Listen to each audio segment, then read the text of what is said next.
Art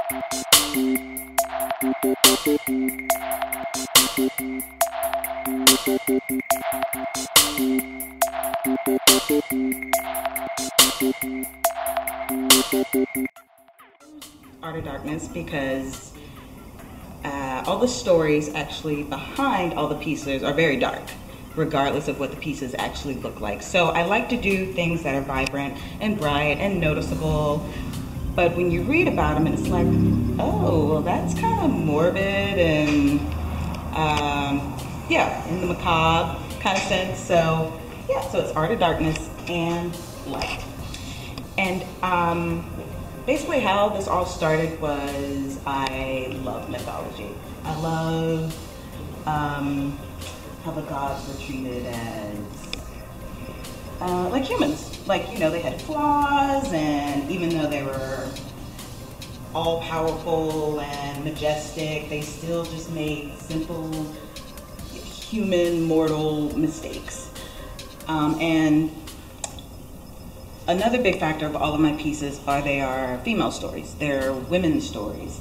And every story is about a female who is done wrong or tortured and abused, and just for basic beliefs. So it's kind of a combination of mythology and different parts from religion, biblical stories and whatnot. And I guess if you want to start here with the first one. This is Mighty Hecate, as some people translate Hecate to mean witch. And if you see her in mythology, it would just be one figure of a female, and then as time went on, she was split into three different figures,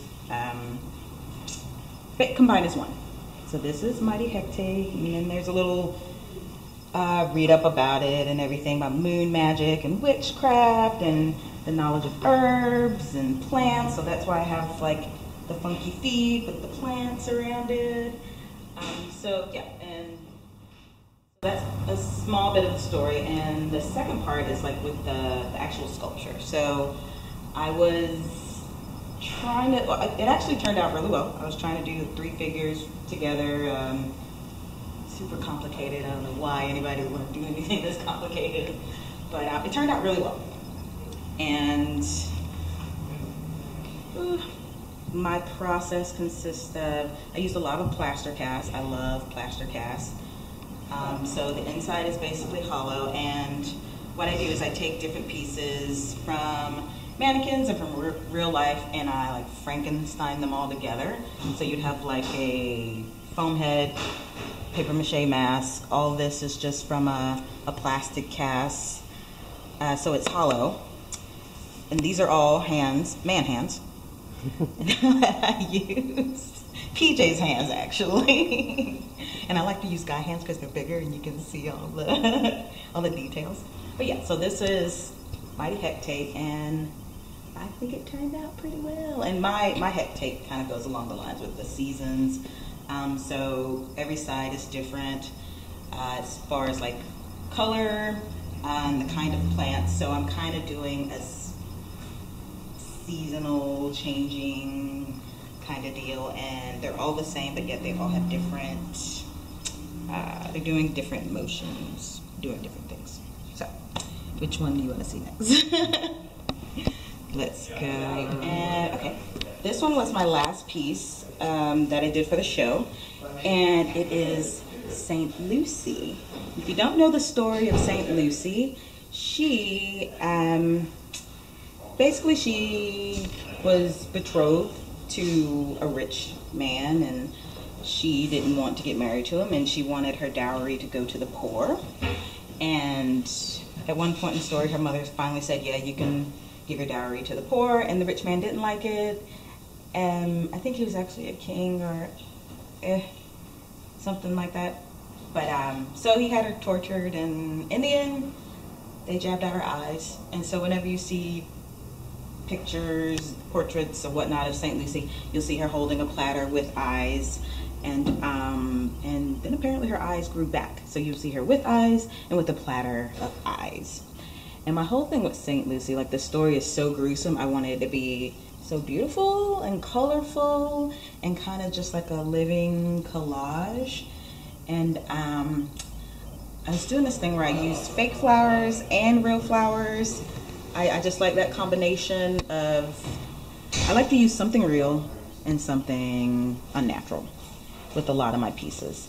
So I am very glad how this turned out, and it looks kind of celebratory, but at the same time you're like, you know, with the blood, it is a really gruesome story, but this is St. Lucy. And if you look closely, there's a lot of little fun things like the angels. I think there's a ring in here that my mother gave me. It's not real, so don't worry. Little ring in there. So there's like a lot of little things to look at. Like my friend gave me a tiny petal, and I was like, I'll use it in the artwork. Yeah, another angel, birds.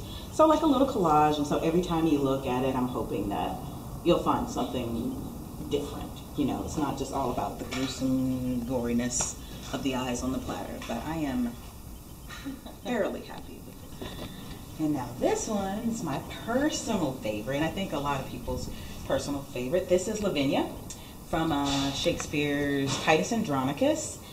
And the deal with Lavinia is she was Titus's daughter, and she was raped and attacked by Queen of the Goths, Tamara's sons.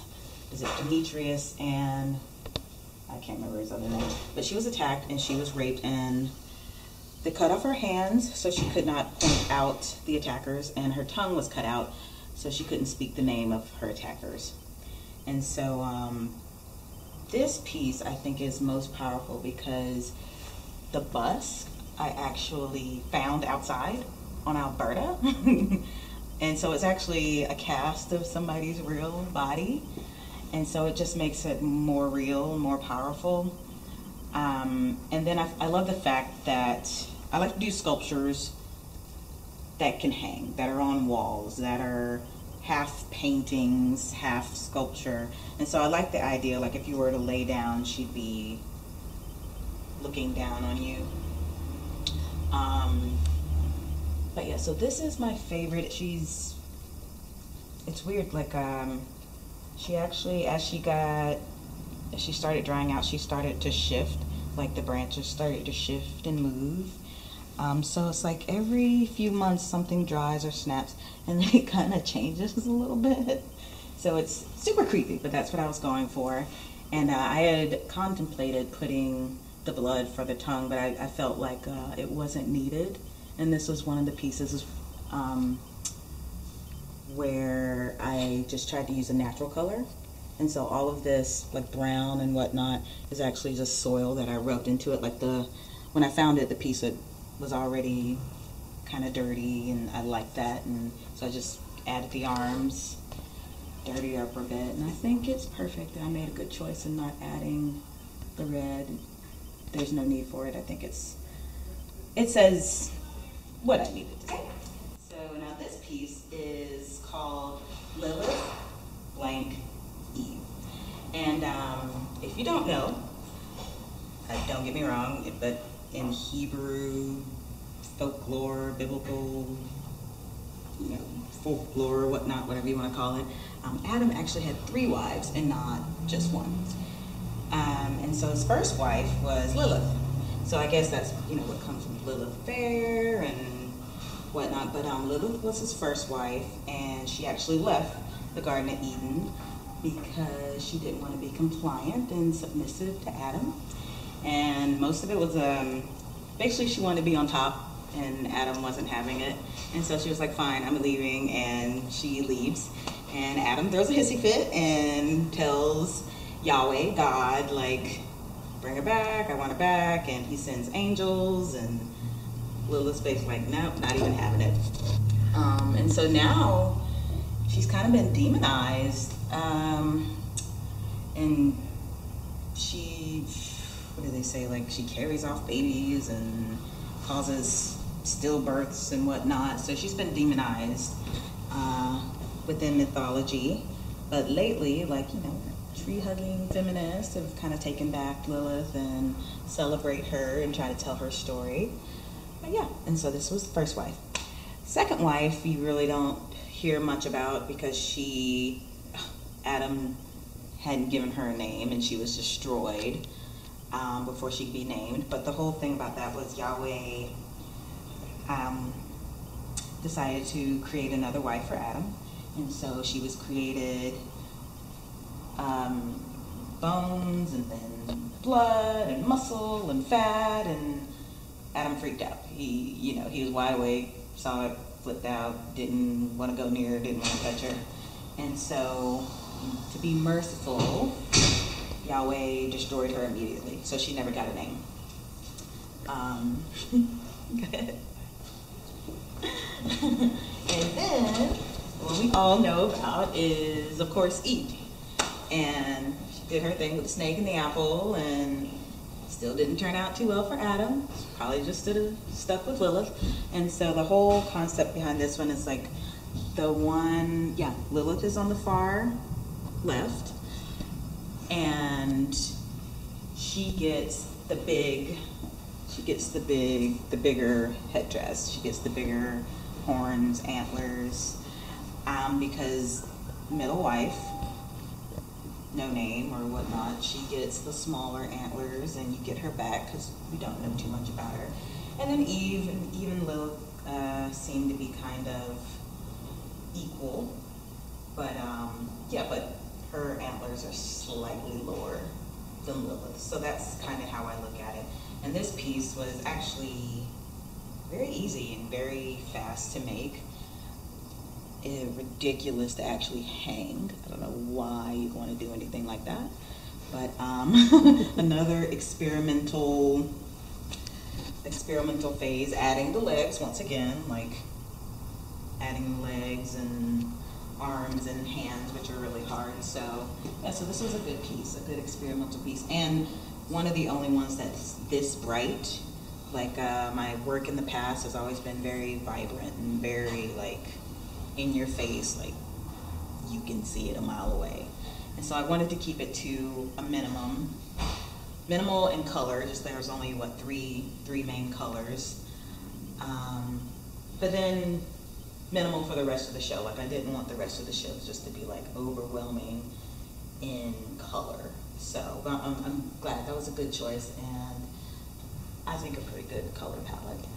How did you evolve into working, making the figures? Because I have seen you make all different other kinds of figures too. It actually started with Cirque du Soleil. I was actually talking about it this morning, but back at home, South Carolina, my friend had a small art company called Pocket Productions, and Cirque was coming to town, and they wanted artists to make things to advertise their show that was coming into town. And so I had all these proposals and all these ideas, and they kept shooting them down, and they were like, yeah, that's okay. And I was like, well, I'll make you a figure. And that's okay. And then my friend finally admits, he was like, well, I told you that you can make figures, acrobats that could fly through the air. And I was like, what? And so I had to basically kick it up a notch, and that was the first time I ever made full figures. They were like 6 feet, and they flew through the air, out the window. They were weatherproof and, suspended outside of a building on the inside. And so that was my first deal with plaster casts. You could, and I made them in a week. And so it kept it light, so you could hang them real easily. And then, if I need to repair something really quickly, I could do that, no problem. So that's how I started doing full figures. I had started out with them just being on a canvas base and just being torsos on up. So Cirque du Soleil was the first time I did full figures. And then when I got here, I got a hold of about 40 mannequins. So now I can make them sit and stand, and they can have different movements, and so now I'm just going hog wild and doing what I want. I have body parts now. Okay, this is one of it's actually incomplete pieces. My Medusa, my take on Medusa, and I know we all know kind of the story of Medusa. She was a Gorgon, one of 3 Gorgons, 3 sisters. But according to some, legends. Like, she was actually very beautiful, and then she angered the goddess. What is it? Can't even remember her name. Is it?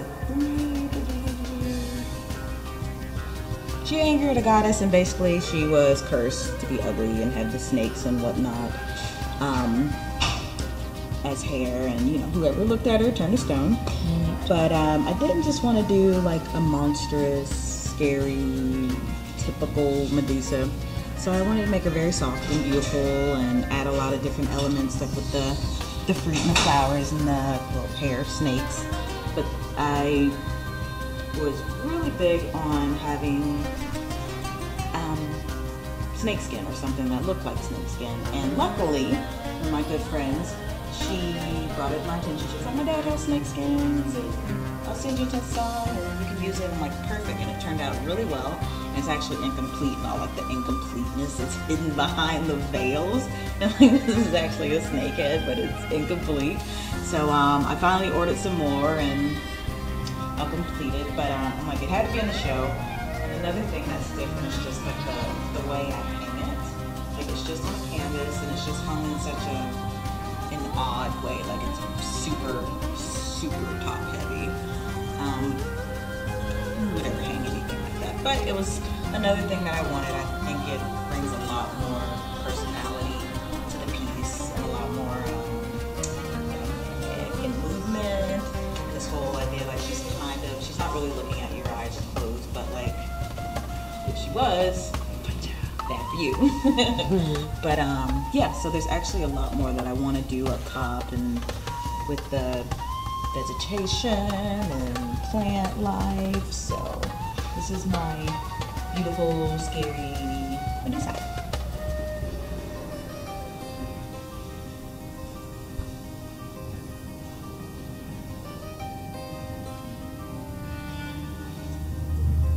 That's crazy. I like to actually put pieces that are like, you can't see it, but like even in the top of her head and the back of her neck, it's all decorated. But